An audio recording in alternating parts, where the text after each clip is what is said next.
से दूर रह सकते हैं। अल्टीमेटली फिर हमें दवाइयाँ लेने की ज़रूरत नहीं पड़ेगी, हमें डॉक्टर के पास जाने की ज़रूरत नहीं पड़ेगी, अगर हम हमारे हेल्थ पे अगर हम काम करें, हमारे बिजनेस पे हम भी काम करें।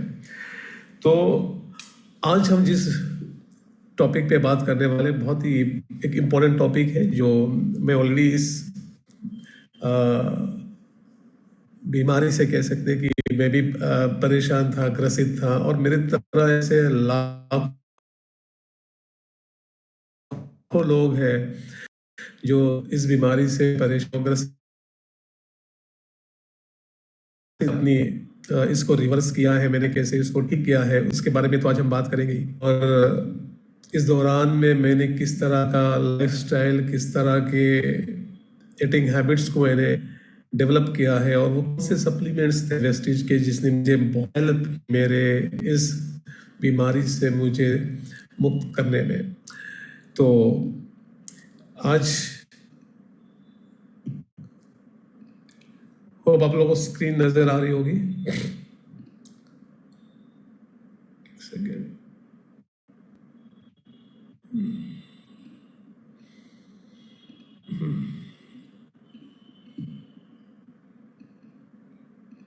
ओके,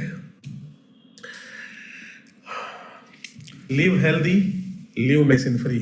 यस, हर व्यक्ति चाहता है लाइफ में, चाहे कोई भी या डॉक्टर के पास या कोई बीमारी नहीं चाहता। लेकिन क्या आज जिस दौर में, जिस एनवायरनमेंट में हम जी रहे हैं, क्या बाय डिफॉल्ट हमें इस तरह की लाइफ मिल पाएगी? तो जवाब है नहीं। आज जिस एनवायरनमेंट में, हम कहते हैं ना कि जिस तरह की जो हवा हम ब्रीथ कर रहे हैं, जिस तरह का जो फूड हम इंटेक कर रहे हैं, ये आज हमें वो हेल्थ नहीं दे सकता है। हमें आज जानबूझकर कुछ चीज़ें हमें फॉलो करनी पड़ेगी अपने हेल्थ को बेहतर करने के लिए। जानबूझकर कुछ चीज़ें हमें करनी होगी जिससे हम मेडिसिन फ्री रह सकें। तो यस, कहते हैं कि आने वाले दौर में, आने वाले वक्त में लग्जरी जो होगा वो पैसे से या घर से नहीं होगा। लग्जरी जो है, बोलते हैं ना कि डिजीज फ्री जो शरीर होगा या डिजीज फ्री बॉडी जो होगा, उसे लग्जरी माना जाएगा आने वाले दिनों में। तो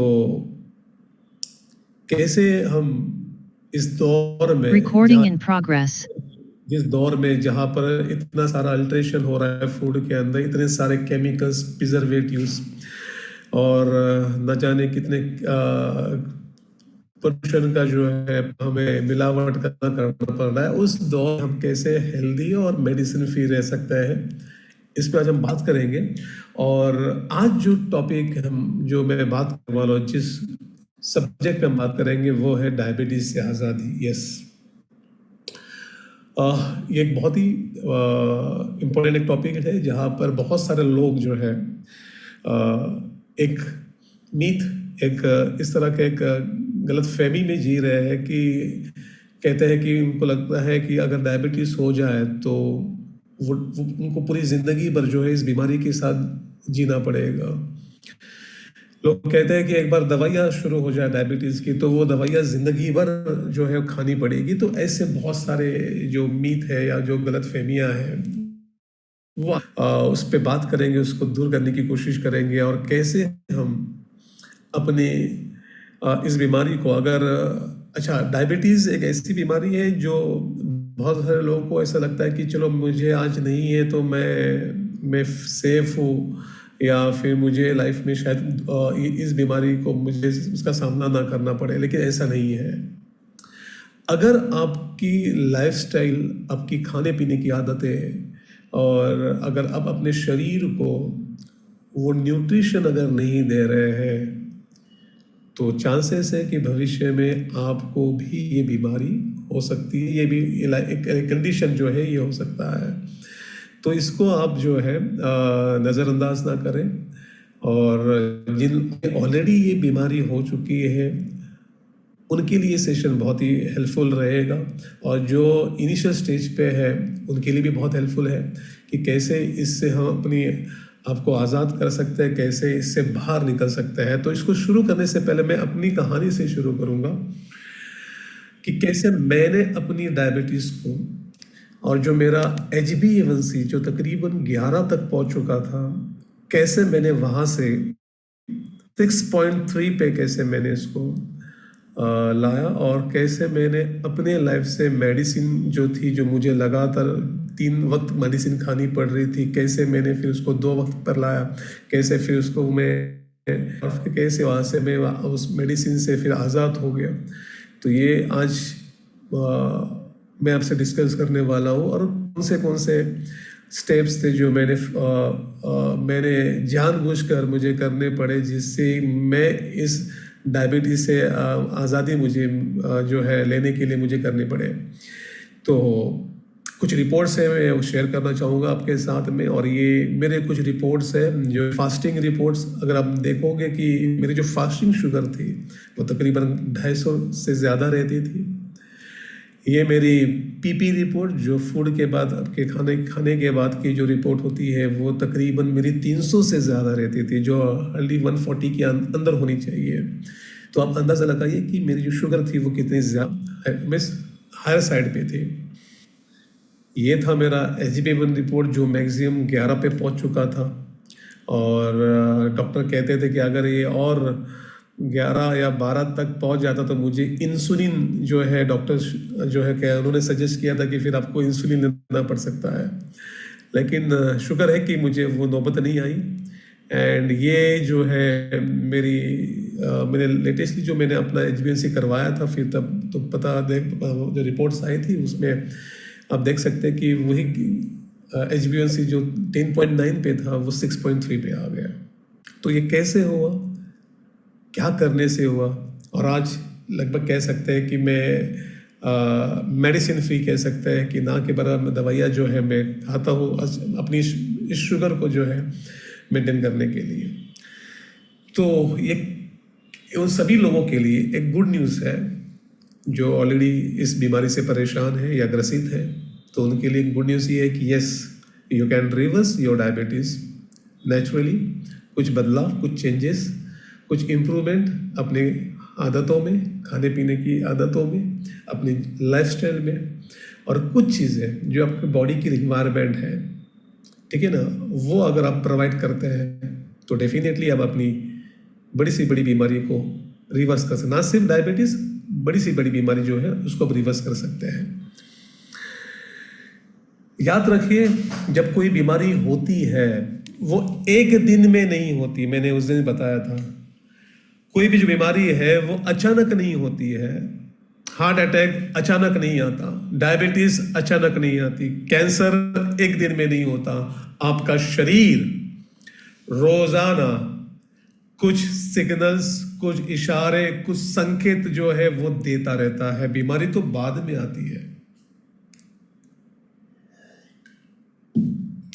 और प्रॉब्लम यह है कि 90% से ज़्यादा जो लोग हैं वो इन संकेत को, इन इशारे को जो है वो नज़रअंदाज करते हैं, इग्नोर करते हैं। एंड नतीजा ये होता है कि फिर उनको बहुत बड़ी कीमत उसकी चुकानी पड़ती है। अभी हाल ही में एक वीडियो बहुत ही वायरल हुआ इंटरनेट पे, सोशल मीडिया पे, कि महिंद्रा की एक इलेक्ट्रिक कार जो लेटेस्ट अभी उन्होंने जो लॉन्च की है BE6, वो अचानक उसको आग लगती है और देखते देखते पूरी जो कार है वो खत्म हो जाती है उस आग में। जब महिंद्रा ने जो है उसके ऊपर रिसर्च किया, अपनी टीम भेजी और जानने के लिए कि वो आग क्यों लगी, क्योंकि उन्होंने one of the safest car जो है वो बनाई है और उनकी भी एक साख होती है, एक रेपुटेशन होता है। तो उन्होंने अपनी टीम भेजी और ये जानने के लिए कि वो आग लगी क्यों। तो पता ये चला कि जो कार थी वो आग लगने से पहले वो बार बार नोटिफिकेशन दे रही थी कि उनका जो टायर है वो फ्लैट हो चुका है, पंचर हो चुका है, और जो ड्राइवर था, जो ओनर था, उस सिग्नल को, उस नोटिफिकेशन को जो है, उस वार्निंग साइन को जो है इग्नोर कर रहा था, ध्यान नहीं दे रहा था। और वो व्हील इतना गर्म हो गया, इतना गर्म हो गया कि उस व्हील में, जो उस टायर में आग लग गई। एंड वो एक छोटा सा उसका जो नज़रअंदाज करना उस सिग्नल को, उसको पूरी कार को जो है आग में सुहा करना पड़ा। यही होता है, हमें छोटी छोटी जो साइंस होते हैं, जो सिग्नल्स होते हैं, अगर हम उन पे हम ध्यान नहीं देंगे तो भविष्य में हमको बहुत सारी बीमारी का सामना करना पड़ सकता है। तो अभी आज हम देखेंगे डायबिटीज के केस में वो कौन से सिम्टम्स है, वो कौन से साइंस है, वो कौन से इशारे हैं जो हमारा शरीर लगातार हमें देता रहता है डायबिटीज होने से पहले। अगर हमने समय रहते इन सिग्नल्स पे अगर गौर किया, काम कर दिया, इसको हमने अगर इस पे क्या बोलते हैं काम किया, तो डेफिनेटली हम भविष्य में जो है डायबिटीज होने से हम अपने आप को बचा सकते हैं। और हर केस में बॉडी कुछ ना कुछ सिग्नल्स देता रहता है। अभी ध्यान दीजिए कि क्या ये इसमें से कुछ सिग्नल्स आपको भी फील हो रहे हैं क्या, ये कुछ सिम्टम्स क्या आप भी फेस कर रहे हैं क्या। थोड़ा सा ध्यान दीजिए इस पे कि आपको फ्रीक्वेंट यूरिनेशन होता है, बार बार पेशाब होना, खास पर रात को। क्यों? जब आपके शरीर में एक्सेस जो ग्लूकोज शुगर है उसको बाहर निकालने के लिए शरीर जो है वो पेशाब के जरिए से लगातार बाहर निकालने की कोशिश करता रहता है। इसलिए आपको लगातार यूरिन होने की जो है वो फीलिंग बार बार होती रहती है। तो क्या ये आप फेस कर रहे हैं? क्या आपको एक्सेसिव थर्स्ट यानी प्यास लगती है क्या, यानी बहुत ज्यादा प्यास लगना, और पानी पीने के बाद भी अगर आपके अंदर वो संतुष्टि, वो सेटिस्फेक्शन नहीं, उसके बाद भी प्यास बनी रहती है, तो ये भी एक मेजर साइन है जो बता रहा है कि कुछ तो गड़बड़ है। अगर आपने वो CID शो देखा होगा जिसमें प्रद्युम्न कहते हैं दया कुछ तो गड़बड़ है, दया यहाँ पर कुछ तो गड़बड़ है, वैसे आपके शरीर में जो है कुछ तो गड़बड़ है। अगर ऐसे कुछ सिम्टम्स, ऐसे कुछ इशारे आपका शरीर अगर आपको दे रहा है तो इसको हल्के में ना लें, इसको लाइटली ना लें, शायद कल को जाके आपको बहुत बड़ा नुकसान हो सकता है। क्या आपको बार बार आपकी जो भूख है वो बढ़ती जा रही है, बार बार भूख लगना, यानी खाना खाने के बाद भी आपको कमजोरी महसूस हो रही है, वीकनेस महसूस हो रही है। वो ऐसा इसलिए क्योंकि जो ग्लूकोज, क्योंकि ब्लड करता गया है, ब्लड आपके बॉडी के जितने भी ट्रिलियंस ऑफ सेल है वहां पर जाके वो न्यूट्रिशन पहुंचाने का काम करता है, ग्लूकोज पहुंचाने का काम करता है। लेकिन अगर आपके उन सेल्स को, उन कोशिकाओं को अगर न्यूट्रिशन नहीं मिलेगा, वो भूखे रहेंगे तो वो कमजोर हो गए। और वही बहुत सारे लोग फील करते हैं डायबिटीज होने के बाद कि उनको खा तो रहे हैं लेकिन उनके शरीर को वो न्यूट्रिशन नहीं मिल रहा। क्यों नहीं मिल रहा है वो हम आगे देखेंगे। क्या आपको जो है अनएक्सप्लेन्ड फैटिग एंड वीकनेस, यानी बिना ज्यादा काम करने दिन भर आपको एनर्जी की कमी महसूस हो रही है, आलस, भारीपन, अगर ये ऐसे कुछ चीजें आप फील कर रहे हैं, महसूस कर रहे हैं, तो कुछ तो गड़बड़ है, इसको इग्नोर ना करें। उसके बाद क्या आपके आंखों की जो रोशनी आपको धुंधला नजर आ रहा है, अचानक साफ ना दिखना, आंखों में भारीपन, तो ये भी कुछ इशारा कर रहा है, आपको बताने की कोशिश कर रहा है कि दया कुछ तो गड़बड़ है। उसके बाद आपकी जो जख्म है, कुछ कट लग जाए, कुछ जख्म हो जाए, ठीक है ना, छाले वगैरह जो भी है, क्या उसको भरने में, जख्म को भरने में क्या उसको बहुत वक्त लगता है, ठीक होने में उसको बहुत समय लग रहा है, नॉर्मल समय से ज्यादा वक्त ले रहा है आपका शरीर। इन्फेक्शन होना जल्दी, आप बार बार इन्फेक्शन हो रहा है आपको, सर्दी, खांसी, बुखार, तो ये भी एक साइन है जो बता रहा है कि आपको कुछ तो हेल्थ इशू है। उसके बाद आपके हाथों में, पैरों में ट्रिंगलिंग यानी झंझनाहट, या फिर नमनेस यानी सून होना आपके हाथ पैर, तो ये भी एक इंडिकेशन है, कुछ बताने की कोशिश कर रहा है कि आपको कुछ होने वाला है, उससे पहले आप सावध हो जाइए। उसके बाद ड्राई स्किन, खुजली, ईचिंग, ठीक है ना, रूखा, आपकी जो त्वचा है वो रूखा होना, बार बार खुजली होना, ये भी बताने की कोशिश कर रहा है कि आपको कुछ तो होने की संभावना हो सकती है। तो अगर ऐसे कुछ सिम्टम्स अगर आपको नजर आ रहे हैं, इसमें से अगर सारे के सारे भी कुछ तो, अगर इसमें से चार पांच सिम्टम्स भी अगर नजर आ रहे हैं, तो आप शांत ना बैठे, इसको नजरअंदाज ना करें, तुरंत अपनी जांच करवाइए। तुरंत आप अपनी जांच करवाइए, आपकी फास्टिंग शुगर करवाइए, आपकी पीपी करवाइए, यानी खाने के बाद की शुगर टेस्ट करवाइए, एंड HbA1c करवाइए। HbA1c वो रिपोर्ट है जो आपकी जो है आपको बताता है। इससे आपको पता तो चले कि आपकी जो शुगर है, वो डायबिटीज है, वो किस स्टेज में आ गई है। क्या वो प्री डायबिटिक स्टेज में है या डायबिटीज स्टेज में है। अगर आप इनिशियल स्टेज में डायबिटीज प्री डायबिटिक स्टेज में है, तो बहुत आसानी से उसको वहां से जो है आप बाहर निकल सकते हैं। लेकिन अगर आप बहुत ज़्यादा डायबिटिक स्टेज पहुंच जाते हैं, तो उसके बहुत ज़्यादा हेल्थ के ऊपर उसका बहुत ज़्यादा इफेक्ट पड़ता है। ये आपके आँखों को डैमेज कर सकता है, ये आपके हार्ट को डैमेज कर सकता है, तो बहुत सारा हेल्थ कॉन्सिक्वेंस हो सकता है अगर आपने अगर समय पे पहले जांच नहीं करवा के उसके ऊपर अगर आपने काम करना शुरू नहीं किया। तो ऐसे कुछ सिम्टम्स हैं, तो अब इसको जरूर जो है ध्यान दें और इसके ऊपर आप जल्दी से अपनी जांच करवाएं। क्या होता है कि बहुत सारे लोग जो माइंडसेट है, बहुत लोग की जो सोच है, वो इस तरह से है कि वो अपनी हेल्थ को प्राथमिकता नहीं देते हैं, वो वेट करते हैं बीमार होने का। क्या हम सच में अपनी हेल्थ को उतनी प्राथमिकता देते हैं जितनी देनी चाहिए, या फिर बीमार होने तक का वेट करते हैं। मैं छोटा सा उदाहरण बताता हूँ। आज हम मेडिक्लेम लेते हैं कि नहीं लेते हैं। अब में से बहुत सारे लोग मेडिक्लेम करते हैं। क्या सोच के हम मेडिक्लेम लेते हैं, उसके पीछे की थिंकिंग क्या होती है, उसके पीछे की मानसिकता क्या होती है, जो सोच क्या होती है, वो ये रहती है कि कल को हमें कुछ बीमारी हो जाए, कुछ बड़ा है हेल्थ क्राइसिस आ जाए, तो ये मेडिक्लेम मेरी हेल्प करेगा, उसमें से मेरे फाइनेंशियली उसमें मुझे मदद हो जाएगी। जरा सोच के देखे लोगों की मानसिकता क्या है कि लोग बीमार होने की तैयारी पहले से करके बैठे हुए हैं, लेकिन लोग बीमार नहीं होना चाहिए उसके लिए कोई तैयारी नहीं है।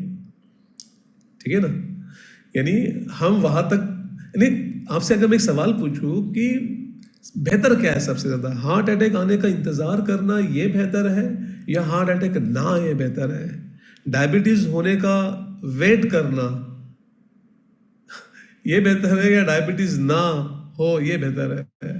तो जाहिर सी बात है, कोई नहीं चाहेगा हार्ट अटैक आना किसी को हो जाए, और कोई नहीं चाहेगा कि उसको डायबिटीज हो जाए। लेकिन सवाल ये होता है कि अगर आप चाहते हैं कि डायबिटीज नहीं हो या हार्ट अटैक ना हो या कैंसर ना हो, तो उसके लिए हम आज कर क्या रहे हैं, उसके लिए हम ऐसे क्या स्टेप्स ले रहे हैं, ऐसे क्या चीजें हम फॉलो कर रहे हैं जिससे हम इन बीमारियों से हम अपने आप को जो है दूर रख सके। और 99% लोग कुछ नहीं कर रहे हैं। ये दुख की बात है, ये चिंता का विषय है। 99% सिर्फ वेट कर रहे हैं बीमार होने का, वेट कर रहे हैं डायबिटीज होने का, वेट कर रहे हैं कार्डियक अरेस्ट आने का या हार्ट अटैक आने का। तो याद रखिए, दो तरह की इंडस्ट्री काम करती है, एक सिकनेस इंडस्ट्री एंड एक वेलनेस इंडस्ट्री। हमको सोसाइटी ने सिकनेस इंडस्ट्री के लिए तैयार कर तो रखा है, यानी हमारे पास एक बाइक है या कार है तो उसमें एक ब्रेक दिया गया है। मुझे बताइए समझदारी किस में है, गाड़ी ठोकने के बाद ब्रेक दबाया जाए ये समझदारी है, या गाड़ी ठोकने से पहले ब्रेक दबाया जाए। तो जाहिर सी बात है, एक्सीडेंट होने से पहले जो है हमें ब्रेक दबाना चाहिए, क्योंकि सिकनेस इंडस्ट्री के अंदर डॉक्टर का जो रोल होता है वो आपके बीमार होने के बाद शुरू हो जाता है।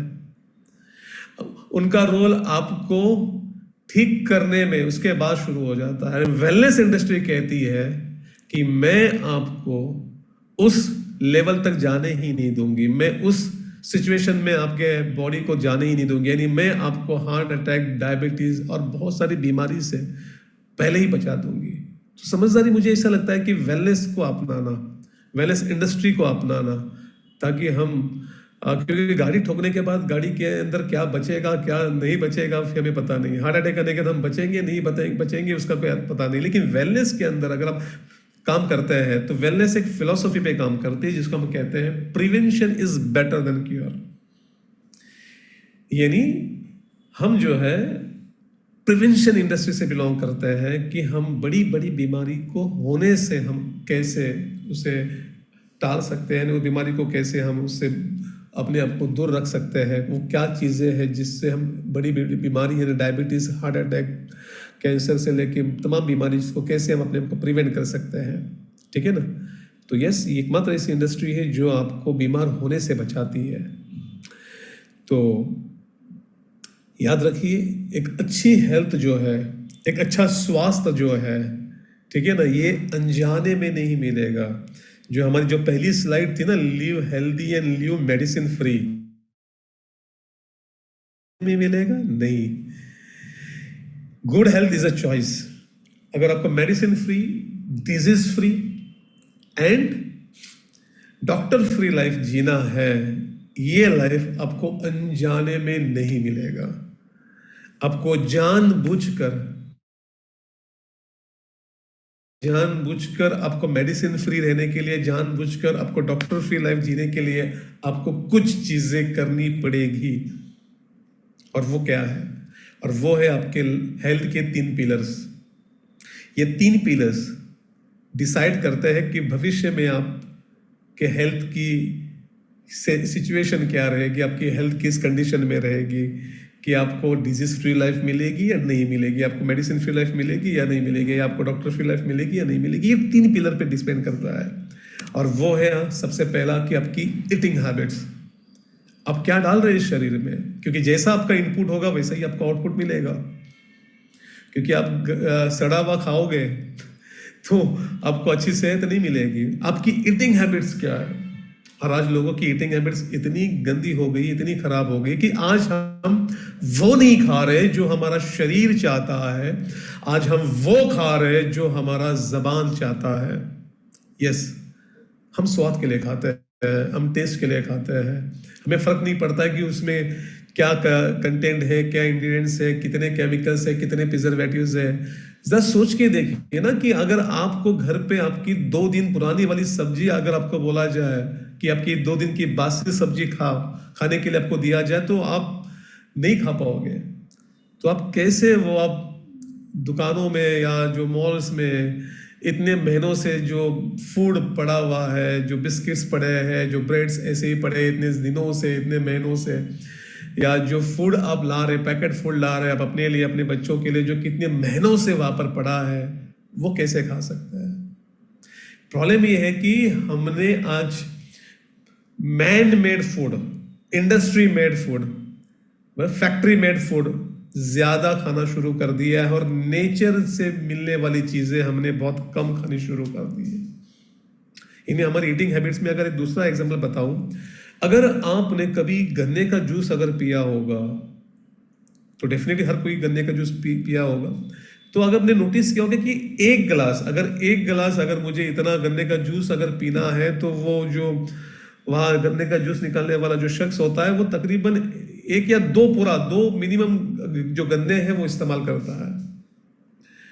अगर मैं आपसे कहूं, अगर वो 2 गन्ने आपको खाने के लिए दिए जाए, क्या आप वो 2 गन्ना अकेला खा पाओगे? It's impossible. लेकिन जरा सोच के देखिए, आप झट से कुछ सेकंड के अंदर ही जो 2 गन्ने वाला जो जूस है वो गटक लेते हैं। आपने ये सोचा नहीं कि उसमें कितनी शुगर है? नेचर ये कहता है कि मैंने जिस फॉर्म में आपको दिया है आप उसी फॉर्म में खाइए ना। अगर आपको मौसम्बी का जूस चाहिए तो 4-5 मौसम्बी लगती है 1 गिलास जूस निकालने के लिए। अगर आपको मैं सिर्फ खाने के लिए दूं, आपसे 1 या 2 भी खाया नहीं जाएगा, लेकिन हम गट से कुछ सेकंड के अंदर ये पूरा जूस जो है पी लेते हैं। तो ऐसी हमारे खाने पीने की आदतें बदल गई हैं। ठीक है, हम स्वाद के लिए खा रहे हैं, हम टेस्ट के लिए खा रहे हैं, ठीक है ना, हम हेल्थ के लिए नहीं खा रहे हैं। दूसरी चीज आपकी जीवन शैली, लाइफस्टाइल। आप कितने बजे उठते हैं, कितने बजे सोते हैं, आप दिन में कितना मूवमेंट करते हैं, अपने शरीर को कितना हिलाते हैं। उसके बाद आप अपने शरीर को कितना हाइड्रेट रखते हैं, बहुत सारी चीजें जो है आपके लाइफस्टाइल में काउंट करती है। क्या वाकई आप उस रूटीन को फॉलो करते हैं क्या? आज अगर देखें कि अगर हर इंसान को मिनिमम जो है 7 से 8 घंटे की नींद लेनी होती है, आज जरा चेक करें कि आप सोते कितने बजे और उठते कितने बजे हैं। उसके बाद आपके खाने का समय क्या है, आप कितने बजे खाते हैं, ये भी बहुत इंपॉर्टेंट है। किस तरह का लाइफस्टाइल आप फॉलो कर रहे हैं, किस तरह की रूटीन आप फॉलो कर रहे हैं। अगर अच्छी लाइफस्टाइल होगी तो आपकी सेहत भी अच्छी रहेगी। तीसरा पिलर है न्यूट्रिशन, फ्यूल। इस शरीर की जो वैलिडिटी है, भगवान ने तो 100 साल तक की बना के भेजा है, लेकिन ऐसा क्या होता है कि बहुत सारे लोगों के हार्ट फेल हो रहे हैं, किसी का लीवर, किसी किडनी, किसी की लंग्स काम नहीं कर रहे हैं। ऐसा क्यों होता है? क्योंकि हम इस शरीर को जो राइट न्यूट्रिशन, जो राइट फ्यूल इसे जो मिलना चाहिए, वो फ्यूल नहीं मिलता है। वो राइट न्यूट्रिशन जो चाहिए ये शरीर चलने के लिए, इसको सही तरीके से फंक्शनिंग के लिए, इसको एक पर्टिकुलर फ्यूल पे डिजाइन किया गया है। फॉर एग्जाम्पल, अगर आपके पास कोई एक कार है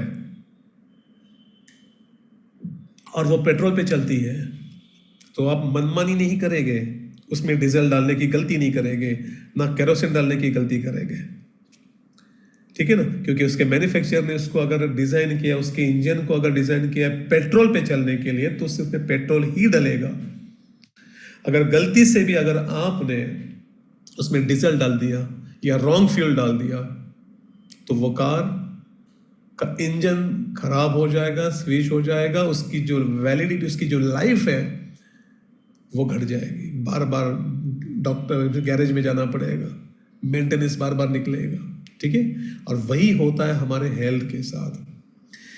हमारा शरीर जो सिम्टम्स देता है, ठीक है ना, ये उसी तरह का सिम्टम्स है कि हमारे शरीर को जो है वो बताने की कोशिश कर रहा है कि आप गलत कुछ चीज़ें कर रहे हैं, गलत चीज़ें डाल रहे हैं, गलत चीज़ें आपके शरीर को मिल रही, उससे हमें ये तकलीफ हो रही है, बताने की कोशिश कर रहा है, ठीक है ना? क्योंकि हमारा जो शरीर है, उस ऊपर वाले ने अगर इसको डिज़ाइन किया है, अगर ये 100 साल तक इस शरीर को अगर आपको चलाना है, तो ऊपर वाले ने इसको एक पर्टिकुलर फ्यूल पे डिज़ाइन किया है। हमारे बॉडी को अगर आप चाहते हैं कि इसकी जो वैलिडिटी है, आप लंबा जीना चाहते हैं, आपके जो ऑर्गन्स है आपके लिए लंबा सर्विस दे वो, तो आपको ये शरीर है, ये प्रोटीन की रिक्वायरमेंट है। शरीर प्रोटीन पे चलता है। इस शरीर को विटामिन्स, मिनरल्स की ज़रूरत है। इस शरीर को जो है आपको फाइबर की ज़रूरत है, इस शरीर को हाइड्रेशन की ज़रूरत है, गुड फैट की ज़रूरत है। इन तमाम चीज़ों की ज़रूरत, तब जाके ये शरीर प्रॉपर तरीके से फंक्शन करता है और आपके लिए लंबा समय तक के लिए आपके साथ रहता है। लेकिन क्या हम वाकई हमारे शरीर को ये सारी चीज़ें दे रहे हैं जो वो चाहता है? तो इट्स टाइम टू चेक कि हम अपने शरीर में क्या डाल रहे हैं। और मैं 100% कह सकता हूँ कि बाहर की दुनिया में 90% से ज़्यादा जो लोग हैं वो अपने शरीर में यही सारी चीज़ें डाल रहे हैं। Sugar, salt, saturated fat, maida, tea, coffee, alcohol, preservatives, artificial colour, pollution, दवाई, मेडिकेशंस। अच्छा मुझे बताइए, नेचर ने हमें गेहूं दिया कि मैदा दिया? यस, जाहिर सी बात है, गेहूं दिया है। मैदा तो इंसानों ने बनाया अपने कमर्शियल फायदे के लिए, अपने प्रॉफिट के लिए। मुझे बताइए, नेचर ने हमें वाइट जो शुगर है वो दिया कि गन्ना दिया हमें? तो उन्होंने गन्ना दिया है, ठीक है ना? तो हमने अपने फायदे के लिए हमने आर्टिफिशियल कलर बनाए, हमने अपने बेनिफिट के लिए, हमारे प्रॉफिट के लिए प्रिजर्वेटिव्स बनाए, और वो फिर हमने फूड में डालना शुरू किया जिससे हम और ज़्यादा मुनाफा बना सके। लेकिन हमने लोगों की हेल्थ का ऊपर ज़्यादा ध्यान नहीं दिया, केयर नहीं किया। और आज हो क्या रहा है कि अच्छा, दूसरी एक सबसे बड़ी समस्या ये है कि हमारी जो जीवन शैली जो है, और आज के जो इस मॉडर्न वर्ल्ड में जहाँ पर आज हमें एक जगह पे ही बैठ के बहुत सारा घंटे काम करने पड़ते हैं, डे जॉब करना पड़ता है, होम फ्रॉम वर्क करना पड़ता है, जहाँ पर हार्डली हमें मूवमेंट करने के लिए, बाहर निकलने के लिए, वर्कआउट करने के लिए वक्त नहीं मिलता है। आज इनएक्टिव लाइफस्टाइल जो है ये एक और बड़ा कारण बताया जा रहा है, जिससे आज लोग बहुत ज़्यादा बीमारी पड़ रहे हैं, जिससे डायबिटीज़ का भी खतरा बढ़ रहा है। क्योंकि फिजिक्स का लॉ कहता है कि energy can't be created, can't be destroyed, it can be transfer from one form to another. यानी जितनी कैलोरी आप खा रहे हैं, अगर उस कैलोरी को, उस ऊर्जा को, उस एनर्जी को आप अगर इस्तेमाल नहीं कर रहे हैं, यूज नहीं कर रहे हैं, तो वो एनर्जी दूसरा रूप लेके आपके शरीर में जो है स्टोर हो जाएगी। और वो किस रूप में स्टोर हो रही है? वो फैट के रूप में स्टोर हो रही है, वो टॉक्सिन्स के रूप में स्टोर हो रही है, जिससे आपका वेट बढ़ते जा रहा है, आपका वजन बढ़ते जा रहा है।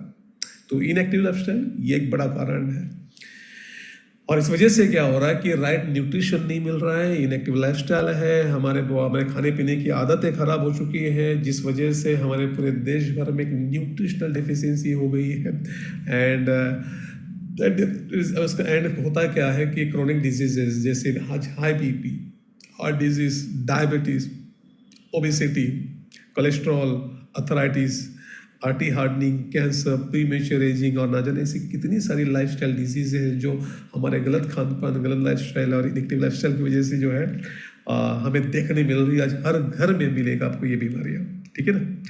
तो आज हम बात करेंगे डायबिटीज पे, ठीक है, क्योंकि एक बहुत बड़ी समस्या है हमारा देश में। अगर आप देखें कि we are the second largest country in the world जहाँ पर सबसे ज़्यादा डायबिटीज़ के लोग जो है पाए जाते हैं। एंड डायबिटीज़ क्या है पहले समझने की कोशिश करते हैं। डायबिटीज़ कोई बीमारी नहीं है, ये कंडीशन है। क्या है? It's not a disease, it's a condition. For example, अगर आप बहुत तेज चल रहे हैं, अगर आप बहुत तेज चलते हैं या दौड़ते हैं, तो पता है थोड़ी देर के बाद आपको पसीना आना शुरू हो जाता है, आपको स्वेटिंग होती है। क्यों? क्योंकि जब आप तेज दौड़ते हैं तो आपके बॉडी का जो टेम्परेचर है वो राइज हो जाता है, बढ़ना शुरू हो जाता है, गर्म होना शुरू हो जाता है। तो बॉडी के जो मैकेनिज्म है उसको दोबारा से उसको कूल डाउन करने के लिए वो पसीना के जरिए से क्या करता है, उस टेम्परेचर को बैलेंस करता है, मेंटेन करता है। ये मैकेनिज्म है, वो अपने आप होते रहता है, ठीक है। उसी तरह से जब आप कुछ खाते हैं, कुछ फूड लेते हैं जिसमें कैलोरीज है, तो एट द एंड वो ब्रेक डाउन होकर ग्लूकोज बनती है, और उस ग्लूकोज को सेल तक लेके जाने के लिए इंसुलिन जो है वो काम करती है। तो जब वो ग्लूकोज तैयार होती है, कुछ भी खाने के बाद ब्लड में फ्लो होना स्टार्ट होती है, तो इंसुलिन क्या करती है, उस ग्लूकोज को उठा के सीधा सेल में ट्रांसफर करती है। तो ये नॉर्मल प्रक्रिया होती है। जब इस प्रक्रिया में वो ग्लूकोज सेल तक नहीं पहुंच पाती है, ठीक है ना, वो शुगर लेवल नीचे नहीं आता है, तो समझ जाइए उस मैकेनिज्म में थोड़ा सा गड़बड़ी हो गई है। और हमें ये समझना है कि उस मैकेनिज्म को कैसे ठीक किया जा सकता है, जिससे हमारी जो ग्लूकोज है वो सेल तक पहुंच सके, उसके अंदर एंटर कर सके, जिससे ब्लड में एक्सेस ग्लूकोज जो है फ्लो होना हो सके, ठीक है। तो ये एक कंडीशन है, उस कंडीशन को हमको ठीक करना है, ओके। तो ये कोई बीमारी नहीं है। तो व्हाट इज डायबिटीज? डायबिटीज वो स्थिति है जिसमें शरीर में पर्याप्त इंसुलिन बनता नहीं, या तो बनता है तो वो इंसुलिन सही तरीके से इस्तेमाल नहीं होता है। इस कंडीशन को कहते हैं डायबिटीज। और आज हम स्पेशली बात करेंगे टाइप 2 डायबिटीज के बारे में, क्योंकि इंडिया में 90% से ज्यादा लोगों को टाइप 2 डायबिटीज जो है वो उससे ग्रसित है, ओके। तो हमें ये देखना है कि ये जो इंसुलिन है वो उसका जो प्रोडक्शन है वो क्यों कम हो चुका है, उसको कैसे हम बेहतर कर सकते हैं, प्लस जो इंसुलिन बन रही है वो प्रॉपर यूज कैसे नहीं हो रही, उसका इस्तेमाल क्यों नहीं हो रहा है, और कैसे उसको ठीक किया जा सकता है, इस पे आज हम बात करेंगे, ठीक है। एक स्टडी के मुताबिक तकरीबन हमारे देश में जो है लैंसेट कहती है, उसकी एक रिपोर्ट है कि लगभग 101 मिलियन 101 मिलियन पीपल जो है हमारे देश में, तकरीबन हमारे पॉपुलेशन का 11.4% जो लोग हैं जो डायबिटीज से ग्रसित ऑलरेडी हो चुके हैं। और ये रिपोर्ट ये भी कहती है कि आने वाले दिनों में तकरीबन 15.3 लगभग 136 मिलियन पीपल जो है वो प्री डायबिटिक स्टेज में है, उनको पता ही तक नहीं है, क्योंकि बहुत लोग अपनी जांच नहीं करते हैं, और वो कुछ सालों के अंदर उनको वो डायबिटीज में आने वाला है। और ये जो आंकड़े हैं ये दिन बर दिन बढ़ते जा रहे हैं, बहुत तेजी से बढ़ रहा है, ओके। आज हालात ये है कि हर 10 पर्सन में से 1% जो है डायबिटिक हो ऑलरेडी है इंडिया के अंदर। आने वाले दिनों के अंदर कहा जा रहा है 2040 तक कि हर 5 इंसान में जो है एक डायबिटिक पर्सन रहेगा।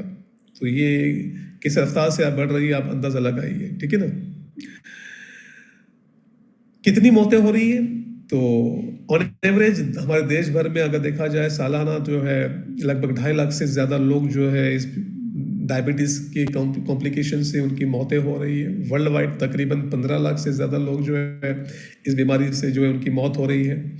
उसके बाद एक संस्था है डायबिटिक फुट, वो कहती है कि पूरे दुनिया भर में हर 30 सेकंड में डायबिटीज़ के कॉम्प्लिकेशन की वजह से जो है एक पर्सन का जो है पैर काटा जाता है हर 30 सेकंड के अंदर।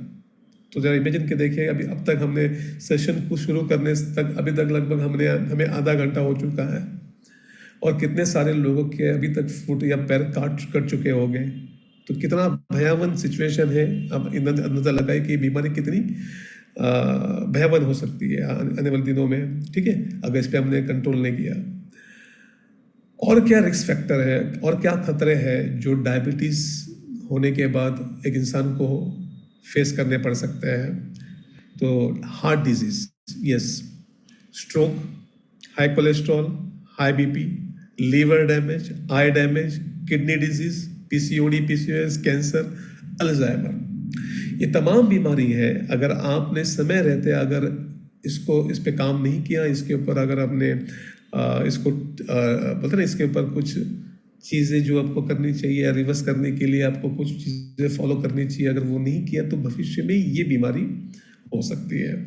एंड यस,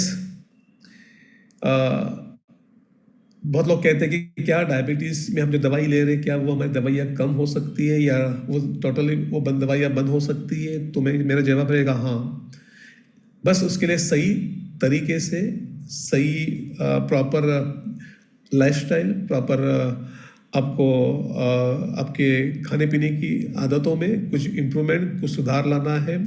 और न्यूट्रिशन पे अगर आप ध्यान देते हैं तो डेफिनेटली आप अपनी डायबिटीज़ को रिवर्स कर सकते हैं, क्योंकि अमेरिकन डायबिटिक एसोसिएशन खुद कहता है कि अगर आप अपनी HbA1c को अगर 6.5 के नीचे रखते हो, आपकी फास्टिंग शुगर को अगर 100 mg/डेसिबल के अंदर रखते हो, और ये जो रीडिंग है लगातार 6 महीने अगर आप विदाउट मेडिसिन अगर इसको मेंटेन रखते हो तो आप इजीली अपने डायबिटीज़ को रिवर्स कर सकते हैं, ठीक है। तो ये रीडिंग्स हम कैसे अचीव कर सकते हैं और कैसे हम डायबिटीज़ से अपने आप को इसको रिवर्स कर सकते हैं, उस पर हम आगे बात करते हैं। अभी एग्जैक्टली डायबिटीज़ होती कैसे है, किस तरह से हमारे बॉडी के अंदर वो जो है चीज़ें होती है, थोड़ा सा हम इसको और अच्छे तरीके से समझते हैं। तो चलिए, जैसे हम कुछ खाते हैं, कुछ हमने खाना खा लिया, कुछ वो चीज़ें पानी को छोड़ जिसमें कैलोरीज नहीं है, ठीक है, और जिसमें कैलोरीज है जो चीज़ें हम खा रहे हैं, तो होता क्या है कि वो हमारे पेट में जाने के बाद वो ब्रेक डाउन हो जाता है और वो कन्वर्ट हो जाता है ग्लूकोज और शुगर में, ठीक है। और ग्लूकोज में कन्वर्ट होने के बाद वो ब्लड के अंदर फ्लो होना, सर्कुलेट होना स्टार्ट कर देता है, क्योंकि जो हमने खाना खाया है उससे हमें वो ताकत मिले, न्यूट्रिशन मिले, एनर्जी मिले, इसलिए वो ग्लूकोज में कन्वर्ट होता ताकि ब्लड उसको हर सेल तक लेके जा सके। ओके, अभी होता क्या कि जैसे आपने वो खाना खाया और वो फूड ग्लूकोज में कन्वर्ट हुआ, आपका बॉडी एक मैसेज देता है, आपके एक ऑर्गन को एक मैसेज जाता है, उसको हम कहते हैं पैंक्रिया। ये लीवर के नज़दीक एक और छोटा सा एक ऑर्गन है आपके शरीर में जिसको हम पैंक्रियास कहते हैं, और उसको एक मैसेज जाता है कि ब्लड में ग्लूकोज की मात्रा बढ़ चुकी है, तो प्लीज़ आप एक हार्मोन रिलीज कीजिए। तो वो एक इंसुलिन नामक एक हार्मोन जो है वो रिलीज करता है, ठीक है। पैंक्रिया क्या करता है, एक हार्मोन को रिलीज करता है जिसको हम कहते हैं इंसुलिन, ठीक है ना।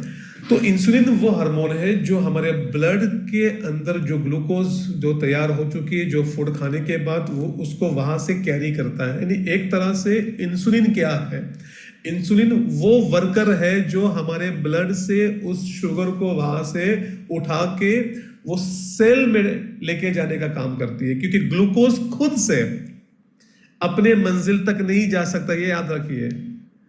ग्लूकोज अपने आप सेल के पास नहीं जा सकता है, उसको इंसुलिन की जरूरत पड़ती है, तब जाके वो ग्लूकोज सेल के नजदीक जाता है। इसलिए इंसुलिन हार्मोन को कहा जाता है कैरियर हार्मोन या ट्रांसपोर्टर हार्मोन। उनको एक ट्रांसपोर्टर चाहिए, उनके कोई ऐसा कैरियर चाहिए ग्लूकोज को, तो जाके सेल तक वो पहुंच पाएगा। तो अभी क्या होता है हमारे शरीर में, वो डायबिटीज का, या वो बोलते हैं ना कि वो हमेशा क्यों बनी रहती है, शुगर लेवल क्यों ज्यादा बढ़े रहते हैं, तो ये कंडीशन को समझिए, क्योंकि आपको सारा केस और इजीली समझ में आएगा। जब हम बहुत बार मल्टीपल टाइम ईटिंग करते हैं, बार बार खाते रहते, स्नैकिंग करते रहते हैं हम बीच बीच में, ठीक है ना, तो ये क्या करता है, जितने बार आप खाएंगे इंसुलिन स्पाइक होती है, जितनी बार भी हम खाएंगे उतना ग्लूकोज तैयार होगा। उसके बाद जब हम बहुत ज्यादा हाई कार्बोहाइड्रेट और बहुत ज्यादा शुगरी, बहुत ज्यादा प्रोसेस फूड खाते हैं, तो ये भी हमारे ब्लड में बहुत ज्यादा ग्लूकोज क्रिएट करता है, जिससे इंसुलिन स्पाइक होता है। ओके, तीसरी चीज, हम इतना सब कुछ खाने के बाद अगर हमारी फिजिकल एक्टिविटी बहुत कम है, ठीक है, तो वो ग्लूकोज लगातार हमारे ब्लड में फ्लो होती रहेगी, ठीक है ना, वो यूज में नहीं आएगी, वो एनर्जी इस्तेमाल नहीं होगी, ठीक है। तो ये तीन ऐसे रीजन जिससे लगातार हमारे शरीर में क्या हो रहा है, ग्लूकोज जो है, तो शुगर जो है फ्लो होती रहती है। अभी पहला स्टेज, कैसे इंसुलिन काम करती है, तो ये है आपके ये सेल, ठीक है, इसको एनर्जी की जरूरत है। ये सेल तभी काम करेगा जब आप इसको एनर्जी दोगे, ऊर्जा दोगे, जो आप खाते हैं वो एनर्जी तक पहुंचनी चाहिए।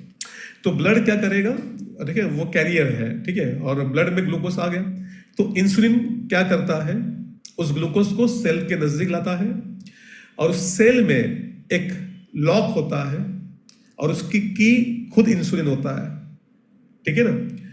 और जब वो इंसुलिन उस लॉक को ओपन करता है, तो वो जो डोर है, सेल का जो दरवाजा है वो ओपन होता है, ठीक है ना। और जैसे ही सेल का दरवाजा ओपन होता है, तो वो जो ग्लूकोज है वो सेल में एंटर करता है, और सेल को ऊर्जा मिलती है, एनर्जी मिलती है। ये है नॉर्मल कंडीशन जो हर किसी के शरीर में होती है। अभी क्या हो गया कि सेल की भी एक कैपेसिटी है, ठीक है ना, तो इंसुलिन ने क्या किया, सेल को वो डोर ओपन करके दे दिया, और जितनी ग्लूकोज चाहिए उस सेल को, जितनी उसको शुगर, वो सारी ग्लूकोज जो है वो सेल को मिल गई। ओके, तो उसकी कैपेसिटी फुल हो गई। अभी स्टेज सेकंड, उसके बाद भी सेल को ग्लूकोज तो मिल गई, सेल फुल हो गए, उसकी कैपेसिटी भर गई, लेकिन आपकी गलत लाइफस्टाइल, गलत खान पान, गलत जो चीजें आप कर रहे हैं, यानी आप स्नैकिंग कर रहे हैं, आप प्रोसेस फूड खा रहे हैं, आप हाईली कार्बोहाइड्रेट फूड खा रहे हैं, इनएक्टिव लाइफस्टाइल से आपकी ब्लड में शुगर अभी भी क्या हो रही है, फ्लो हो रही है। यानी सेल में जाने के बाद भी शुगर ऑलरेडी अभी फ्लो हो रही है, अभी भी ब्लड में घूम रही है। तो बॉडी क्या करेगा, बॉडी मैसेज देगा इंसुलिन को कि जाइए उस एक्सेस ग्लूकोज को आप अपने लीवर में स्टोर करें और अपने मसल में स्टोर करें, ठीक है ना। लेकिन क्या होता है कि मसल की भी एक कैपेसिटी है, वो 100 ग्राम से ज्यादा ग्लूकोज स्टोर नहीं कर सकती है, मसल की भी एक कैपेसिटी है, ठीक है ना। क्योंकि ये इसमें इसलिए स्टोर होता है कि भविष्य में जाके जब आपको अगर फूड नहीं मिलेगा तो बॉडी उसको वहां से यूज करती है ग्लाइकोजन के रूप में, ठीक है। ये मैकेनिज्म भगवान ने हमें दिया है कि जब हमें, जैसे हम रोजा रखते हैं, उपवास रखते हैं, तो हम सर्वाइव कैसे करते हैं, हम कुछ नहीं खाते ना, तो हमारा बॉडी क्या करता है, उस वक्त ये ग्लाइकोजन जो स्टोर हुआ है वो वहां से यूज करता है हमारे सर्वाइव रखने के लिए, जिंदा रखने के लिए, ठीक है। अभी क्या हो गया, सेल भर गए, लीवर भी भर गया, मसल भी भर गया, लेकिन आपकी गलत लाइफस्टाइल, गलत खान पान की वजह से आपके ब्लड में शुगर फ्लो हो रही है, ठीक है ना। तो आपके सेल भर चुके हैं, आपका लीवर भर चुका है, आपके मसल्स भर चुके हैं, तो आपकी बॉडी अभी क्या करेगा, इंसुलिन जो है उसको एक मैसेज जाएगा कि बेटा अभी जितनी बची कुची जितनी भी शुगर है, जो सेल को देने के बाद, लीवर को देने के बाद, मसल्स को देने के बाद, अभी सारी जो बची हुई जो ग्लूकोज है उसको जाइए और विसरल फैट में कन्वर्ट कीजिए। और यहां से ही सबसे बड़ी समस्या शुरू होती है, क्योंकि अभी विसरल फैट जमा होना शुरू हो जाएगा आपके सारे ऑर्गन्स पे, वही विसरल फैट अभी जमा होना चालू हो जाएगा सारे सेल्स पे, ठीक है ना। Now cells is covered with visceral fat, और यहां से वो कॉम्प्लिकेशन स्टार्ट होता है, यहां से वो प्रॉब्लम स्टार्ट हो गई, ठीक है ना। और इसको और अच्छे तरह समझा देता हूं कि कैसे प्रॉब्लम स्टार्ट हो गई। मान के चलिए संडे का दिन था, आप अपने परिवार के साथ घूमने के लिए जाने का डिसीजन आप लेते हैं, तो आप क्या करते हैं, सवेरे आप निकलते हैं, घूमने के लिए जाते हैं और अपने घर को लॉक कर दिया ताले के साथ, ठीक है, आपने एक लॉक लगा दिया और आप घूमने चले गए। लेकिन आपके मोहल्ले में कुछ शरारती बच्चे थे, उन्होंने क्या किया, चिंगम खा के उस चिंगम को जो है आपके लॉक पे चिपका दिया, उसकी होल को बंद कर दिया उस चिंगम के साथ, ठीक है। शाम हो गई, आप लौट गए, घर पे आए और आपने क्या किया, चाबी निकाली उस लॉक को ओपन करने के लिए। लेकिन जब आप देखते हैं कि वो की होल पूरा भर चुका है, उसमें की जा नहीं रही है, तो आप लॉक ओपन नहीं कर रहे हैं, आपसे लॉक ओपन नहीं हो रहा है। यही प्रॉब्लम जो है हमारे बॉडी में क्रिएट होती है, हमारे same thing happens in your body. अभी ये जो लॉक है, ये क्या है, ये है आपके बॉडी की सेल, जो ट्रिलियंस ऑफ सेल है ना आपके शरीर में, वो सेल है। ये चिंगम क्या है, ये है विसरल फैट, जो एक्सेस ग्लूकोज जो सेल के भरने के बाद या फिर आपके लीवर और मसल भरने के बाद जो बचा कुचा था, वो क्या कर देता है, वो आपके सेल को कवर कर देता है, उसके जो पाथवे है उसको डैमेज कर देता है। और अभी हो क्या रहा है कि इंसुलिन जो है बन भी रहा है आपके शरीर में, इंसुलिन बन भी रहा है, वो ग्लूकोज को सेल तक ला भी रहा है, लेकिन वो इंसुलिन उस सेल को, अच्छा, उस ग्लूकोज को सेल में एंट्री नहीं दे पा रहा है। क्यों? क्योंकि वो लॉक ओपन नहीं कर पा रहा है, क्योंकि उसका जो पाथवे जो है, जो लॉक की जो की होल उसको पाथवे कहा जाता है, वो डैमेज हो गया है।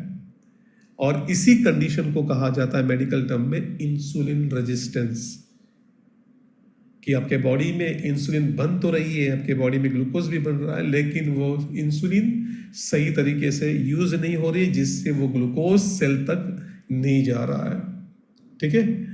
The real problem in type 2 diabetes is not high blood sugar level but insulin resistance that is unable to open the lock. वो लॉक ओपन नहीं हो पा रहा है, जिस वजह से ये एक्सेस शुगर ब्लड बॉडी में फ्लो होते जा रही है।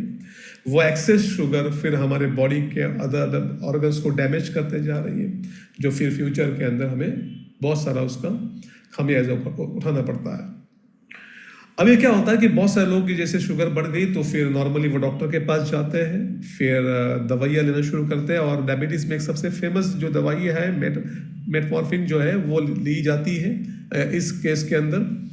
तो होता क्या कि मान के चले किसी की शुगर 300 तक बढ़ गई, ठीक है, लेकिन जैसे उसने दवाई ले ली तो वो शुगर घट के 140 पे आ गई, तो हम खुश हो गए। लेकिन कभी ये सवाल नहीं पूछता है कि जो बाकी की 160 mg जो शुगर थी वो गई तो गई कहाँ? क्या वो बॉडी ने इस्तेमाल कर ली या बॉडी के बाहर चली गई? तो आपको जान के हैरानी होगी कि वो शुगर कहीं नहीं गई, वो बॉडी में ही है। बस वो मेडिसिन हमें बेवकूफ़ बनाती है, वो सिर्फ ब्लड से वो शुगर को कम करती है और हमारे जितने भी वाइटल ऑर्गन्स है, जितने भी इंपॉर्टेंट ऑर्गन्स है हमारे बॉडी के, उन सारे ऑर्गन्स में डंप करने का काम करती है। तो the extra glucose in the blood is dump into your organs of your body by the medicine. और यहाँ से उतर के मेडिसिन लेने के बाद भी प्रॉब्लम और वर्स्ट हो जाती है, ठीक है। ये वो सिचुएशन है जहां पर हम जबरदस्ती क्या कर रहे हैं, जबरदस्ती उस ग्लूकोज को उस ऑर्गन में डंप कर रहे हैं। जैसे सिक्योरिटी गार्ड जबरदस्ती, उस ट्रेन में जगह नहीं है चढ़ने के लिए, फिर भी पैसेंजर को बहुत ज़्यादा चढ़िए, और फिर उसमें जो है प्रॉब्लम स्टार्ट हो जाती है। जैसे आप देखोगे इस वीडियो के अंदर, ठीक है ना, कि उस पुलिस ऑफिसर उस लोगों को जबरदस्ती पुश कर रहा है, तो हमारी मेडिसिन क्या कर रही है, वही जबरदस्ती ब्लड से उठा के वो ऑर्गन में, वो आंख में, वो हार्ट में, वो ब्रेन में, वो पैरों में, वो किडनी में, वो लीवर में, हर जगह क्या कर रही है, डंप कर रही है। और वहाँ से फिर हमारा kidney problem, liver problem, damage होना, ये सारी चीज़ें, स्ट्रोक आना, ठीक है ना, ये वहाँ से शुरू हो जाता है, ठीक है। और अगर मैं बात करूँ आज दवाई लेने के बाद भी एलोपैथी के अंदर there is 0 reversal till date. आज एक भी केस बताइए कि दवाई लेके किसी की डायबिटीज जो है ठीक हो गई, लेकिन 90% केस में ये होता है कि मेडिसिन के बाद फिर उनको इंसुलिन लेना पड़ता, चालू करना पड़ता है। ये सिचुएशन है आज, ठीक है। और कहा जाता है कि ये जो इंडस्ट्री है मेडिसिन की, जो स्पेशल डायबिटीज की, $50 बिलियन की इंडस्ट्री है, और प्रिडिक्ट किया जाए कि ये साल खत्म होते होते ये $70 बिलियन की होने वाली है। और सैड रियलिटी ये है कि द डायबिटिक पेशेंट जो है उनके लिए एक रिकरिंग कस्टमर है। They focus on managing diabetes, not reversal. ये दुख की बात है कि सिर्फ मैनेज करता है, रिवर्सल पे काम नहीं चल रहा है, ठीक है ना। तो अभी हम देखेंगे कि डायबिटीज को कैसे हम रिवर्स कर सकते हैं, वो कौन सी चीजें हैं जिनके ऊपर हमको काम करना है, जिसके ऊपर हमको कंट्रोल करके हम अपनी डायबिटीज को रिवर्स कर सकते हैं। जैसे मैं बताया कि हमें हमारे खाने पीने के ऊपर भी बहुत ध्यान देना है, हमारे लाइफस्टाइल पे भी हमें ध्यान देना है, न्यूट्रिशन पे भी ध्यान देना है। तो सबसे पहली चीज, अगर बहुत ज्यादा ओबेस है, मोटे हैं, तो याद रखिए ओबेसिटी का सीधा कनेक्शन है डायबिटीज के साथ में, ठीक है। कहा जाता है कि जैसे आप अगर बीएमए करते हैं तो आपको पता चलता है कि मालूम होता है कि जो मेल एंड फीमेल के अंदर कितना फैट परसेंटेज होना चाहिए। जो नॉर्मल रेंज है 10 to 20% मेल में होना चाहिए, 20 to 30% ये फीमेल में होना चाहिए। इससे ज्यादा है तो ये बहुत ज्यादा हाई माना जाएगा, और अगर 25 में मेल में है तो ये रिस्क कंडीशन होती है, और 45 से ज्यादा है महिलाओं में तो ये भी वहां पर रिस्क कंडीशन माना जाता है। तो कहा जाता है कि अगर आप जो है अपना बॉडी फैट, अगर जो ऑलरेडी डायबिटिक है, अगर वो अपना बॉडी फैट हार्डली 10 to 11% भी अगर वो कम करता है, ठीक है, तो वो अपना जो इंसुलिन रेजिस्टेंस, यानी वो जो की होल या जो पाथवे रिसेप्टर जो डैमेज हुआ है, वो तकरीबन 50% से क्या होता है, वो ठीक हो जाता है। और अगर सिर्फ 10 से 11% आप फैट कम करते हैं तो आप अपनी मेडिसिन तकरीबन 50% से घटा सकते हैं। देखिए वजन कम करना कितना आसान है आपके दवाई को घटाने में। तो यस, अगर जिनको भी डायबिटीज है तो सबसे पहले काम कीजिए अपने वेट पे, अपने फैट पे, उसको कम करने की पहले कोशिश करें, उसको नॉर्मल जोन में लेके आइए। और अगर 10% भी कम करते हैं, 11% भी कम करते हैं, तो 50% आप मेडिसिन घटा सकते हैं, ठीक है। दूसरी चीज जो आपको करनी है डायबिटीज रिवर्सल में, वो है कि अपने बॉडी को, अपनी बॉडी की जो हीलिंग मैकेनिज्म है, ठीक है ना, उसको एक्टिवेट करना है। क्योंकि बॉडी बहुत ही स्मार्ट है, बॉडी को पता है कि कहाँ भी जख्म होती है वो खुद जाके उसको हील करती है। बॉडी सक्षम है अपने बॉडी को हील करने के लिए। अगर आपको छोटे मोटे कट लग गए तो आपने देखा होगा कि वो अपने आप ठीक होते हैं।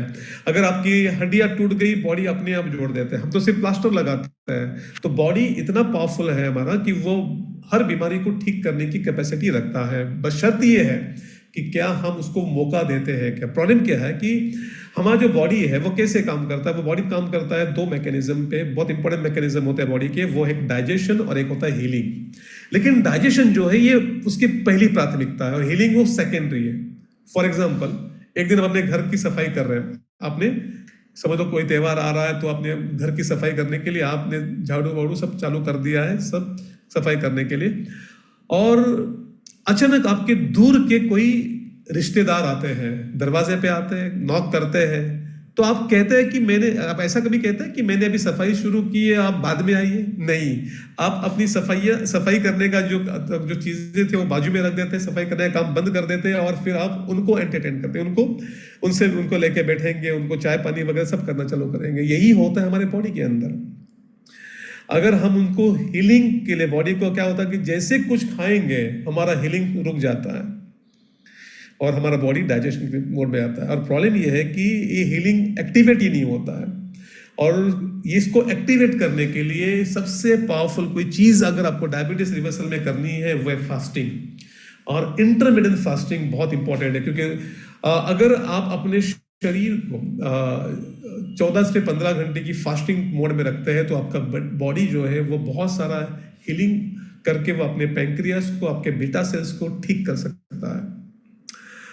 तो ऑटोफेज एक ऐसा मैकेनिज्म है, वो तभी ट्रिगर करता है, वो एक्टिवेट होता है जब आपका पेट खाली रहता है। इसलिए कहा जाता है कि सूर्य अस्त के बाद आपको खाना चाहिए, क्योंकि उसके बाद आपका मेटाबॉलिज्म इतना धीमा हो जाता है कि आपका खाना अगर आप 8, 9, 10 बजे खाते हैं तो पूरा शरीर रात भर उसको डाइजेस्ट करने में ही चला जाता है। हीलिंग के लिए टाइम मिलता ही नहीं है, ऑटोफेज एक्टिवेट ही नहीं होता है। तो सबसे पहला काम जो आपको करना है, और वो हर केस में, कि अगर आपको बॉडी हेल्दी रखनी है या कोई भी बीमारी से हमको अपने आप को रिकवर करना है, तो आपका रात का जो डिनर है वो आपको 7 और मैक्स में 7:30 तक कर देना चाहिए। सूर्य अस्त के बाद आपका डिनर हो ही जाना चाहिए, ताकि ऑटोफेज एक्टिवेट हो, ताकि बॉडी हीलिंग मोड में जाए, ना कि वो पूरी रात भर डाइजेशन में लगे। ठीक है, तो इंटरमीडिएट फास्टिंग यानी आप 7 बजे खाते हो तो अर्ली मॉर्निंग जो आपको ब्रेकफास्ट करना है वो तकरीबन 9-10 बजे आपको करना है, ताकि आपको एक 14 से 15 घंटे की फास्टिंग विंडो मिले, और इस फास्टिंग विंडो में आपका बॉडी खुद रिपेयर करना शुरू कर देता है, तो इससे आपकी बहुत हेल्प होगी। तीसरा चीज क्या करना है? तीसरा चीज है, एक फॉर्मूला हमेशा याद रखिए, GPS, grains, potato and sugar. आज के बाद आपको गेहूं की रोटी बंद करनी है, क्योंकि गेहूं की रोटी इतनी ज्यादा कार्बोहाइड्रेट से भरी है कि अगर एक रोटी खाओगे तो तकरीबन 4 चम्मच शक्कर के बराबर होती है। इमेजिन करके देखिए कितनी रोटी आप दिन भर में खा रहे हैं। उसके बाद पोटैटोस, बटाटा और बटाटे से बनने वाली चीजें बन के, इसमें स्टार्च बहुत ज्यादा है, ये डायबिटीज रिवर्सल में हेल्प नहीं करेंगे और बढ़ा देगी। शुगर और शुगर से बनी सारी चीजें जो है आपको क्या करनी है, आज से बंद करनी है। आज से शुगर टोटली बंद करना है, दूध वाली चाय टोटली बंद करनी है आपको। उसके बाद पैकेट फूड, ये जितने कार्बोनेटेड ड्रिंक्स है और जितने ये जो फूड ड्रिंक्स है, जितने एनर्जी ड्रिंक्स है, इनको टोटली स्टॉप करना है, क्योंकि इनमें भर भर के शुगर है। उसके बाद मैदा और मैदे से बनी सारी चीजें, ये सारी चीजें टोटली आज से आपको स्टॉप करनी है। बेकरी आइटम स्टॉप करने हैं, ठीक है ना।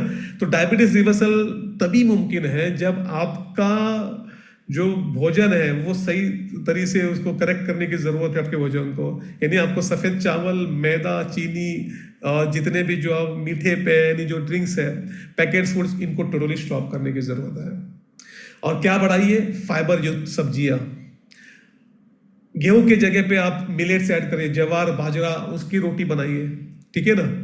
उसके बाद हाई क्वालिटी प्रोटीन जो है उसको शामिल करें अपने डाइट के अंदर। हेल्दी फैट्स शामिल करें, नट्स, सीड्स ऐड करें अपने डाइट्स के अंदर, ठीक है। चौथी चीज जो आपको करनी है रिवर्सल के लिए, कि रोजाना मिनिमम 30 से 45 मिनट आपको या तो वॉक करनी है, एक्सरसाइज करना है, योगा करना है, या तो स्ट्रेंथ ट्रेनिंग करनी है। ये बहुत इंपॉर्टेंट है, ठीक है ना। ये आपके इंसुलिन रेजिस्टेंस को बेहतर करता है, ये आपके मेटाबॉलिज्म को सुधारता है, ठीक है ना। ये एक्सेस शुगर को, जो ग्लूकोज है, उनको भी यूटिलाइज करने में ये हेल्प करता है। तो ये इसको आप अपने डेली लाइफ में जो है इसको कंपल्सरी ऐड करें अपने रूटीन के अंदर। उसके बाद वो कौन से सप्लीमेंट्स है जो आपको लगातार लेने हैं इस रिवर्सल प्रोसेस में? तो सबसे पहली चीज CMD, क्योंकि CMD में ऐसे बहुत ही इंपॉर्टेंट मिनरल्स है जो आपके इंसुलिन सेंसिटिविटी को बेहतर बनाने में, ठीक है ना। उसके बाद आपके पाथवे रिसेप्टर को ठीक करने में, जैसे मैग्नीशियम हो गया, क्रोमियम हो गया, सेलेनियम हो गया, जिंक हो गया, ऐसे बहुत सारे इंपॉर्टेंट मिनरल्स है जो हेल्प करते हैं आपके रिवर्सल जर्नी के अंदर। उसके बाद krill oil, flax oil, omega 3, ये आपके बॉडी में जितनी इन्फ्लेमेशन है उनको ठीक करने में हेल्प करता है। उसके बाद ये आपकी बॉडी के अंदर जो इंसुलिन सेंसिटिविटी है उसको बेहतर करता है। लीवर हेल्थ, जब तक आपका लीवर ठीक नहीं है, अगर वो फैटी है, तो डायबिटीज रिवर्स हो पाना बहुत मुश्किल है। और 99% केसेस के अंदर जो डायबिटिक पर्सन होते हैं उनका लीवर फैटी हो जाता है। तो हमारा जो लीवर हेल्थ है ये हेल्प करेगा उसको, उस फैटी लीवर को ठीक करने में। ग्लूको हेल्थ, ये इंसुलिन प्रोडक्शन में हेल्प करेगा, इंसुलिन सेंसिटिव बेहतर करने में हेल्प करेगा। उसके बाद टॉक्स क्लीन, क्योंकि आपके बॉडी को डिटॉक्स करना बहुत जरूरी है। टॉक्स क्लीन बहुत हेल्प करेगा आपके गट को, आपके ब्लड को, आपके बॉडी को डिटॉक्स करने में। उसके बाद आज के बाद वेस्लिन टी ऐड करनी है आपके लाइफ में। फाइबर, जितना ज्यादा फाइबर ऐड करेंगे अपने डाइट में, क्योंकि फाइबर शुगर को स्पाइक करने नहीं देता है, वो फुलनेस देता है, वो क्रेविंग्स और भूख को नियंत्रित करता है, जिससे ओवर ईटिंग नहीं होती है और ग्लूकोज प्रोडक्शन नहीं होता आपके बॉडी के अंदर। और अपना प्रोटीन शेक जो आपके भूख को नियंत्रण करेगा, प्रोटीन हेल्प करेगा आपके इस रिवर्सल में भी, प्रोटीन हेल्प करेगा आपके बॉडी जो इंसुलिन सेंसिटिविटी है उसको बेहतर करने में। तो ये कुछ सप्लीमेंट्स हैं जो अगर आप लगातार लेते हैं तो आप देखोगे कि आपके शुगर में आपको बहुत सारा इंप्रूवमेंट दिखेगा। अगर इसको लगातार आप लेते हैं तो आप देखोगे कि आप जो आपका जो HbA1c है जो आने वाले 1-2-3 महीने के अंदर और बेहतर कंडीशन में आएगा। तो ये सारी चीजें आपको फॉलो करनी है। अच्छा, दूसरी चीज, जो मेडिसिन चल रही है उनको बंद नहीं करनी है, वो डॉक्टर के गाइडेंस पे आपको लगातार लेनी है। आपको अपनी रिपोर्ट लेके डॉक्टर के पास जानी है। जब रिपोर्ट्स बेहतर होगी, डॉक्टर खुद वो मेडिसिन के डोसेस एडजस्ट कर लेंगे। और रिपोर्ट जिस दिन एकदम नॉर्मल आ जाएगी तो डेफिनेटली डॉक्टर को खुद मजबूर होना पड़ेगा उन मेडिसिन को जो है कम करने में या बंद करने में। लेकिन लगातार जो डायबिटिक पर्सन है, लगातार उसको अपनी जो डायबिटीज की मॉनिटरिंग लगातार करनी होती है, और लगातार एक लाइफस्टाइल उसको परमानेंटली फॉलो करना होता है कि उसको कार्बोहाइड्रेट जो है टोटली स्टॉप करने हैं। जितना भी जो चीजें मैंने बताई है उसको टोटली स्टॉप करके उसको हेल्दी डाइट और हेल्दी लाइफस्टाइल, एक्सरसाइज, जो चीजें मैंने बताई उसको एक लाइफ का पार्ट लाइफ लॉन्ग फॉलो करना होता है। तो ये सारी चीजें हैं जो मैंने फॉलो की और जिससे मुझे जो है काफी इंप्रूवमेंट मुझे मिला, काफी फायदा मुझे मिला। एंड अगर आप डेफिनेटली इन चीजों को फॉलो करते हो, डेफिनेटली आपको भी जो है अच्छे रिजल्ट्स में मिलेंगे। ठीक है, तो thank you so much. Hope कि आज का सेशन आपके लिए यूजफुल रहा होगा, और डेफिनेटली इंफॉर्मेशन इस्तेमाल करके आप यूज़ करके बहुत सारे जो लोग परेशान हैं इससे, डायबिटीज़ से, उनको भी बहुत सारी हेल्प होंगे। तो थैंक यू सो मच। अगर कुछ सवाल है, कुछ आपको है पूछने हैं, तो अपने सीनियर तक वो पहुंचा दे, और वो हमारे ग्रुप में अगर वो सवाल आएंगे तो उसको हम उसका प्रॉपर उसका सोल्यूशन, उसका जवाब दे पाएंगे। तो थैंक यू सो मच। कल दोबारा हम फिर से मिलेंगे किसी एक नए कोच के साथ। तब तक के लिए thank you so much. Wish you all the best.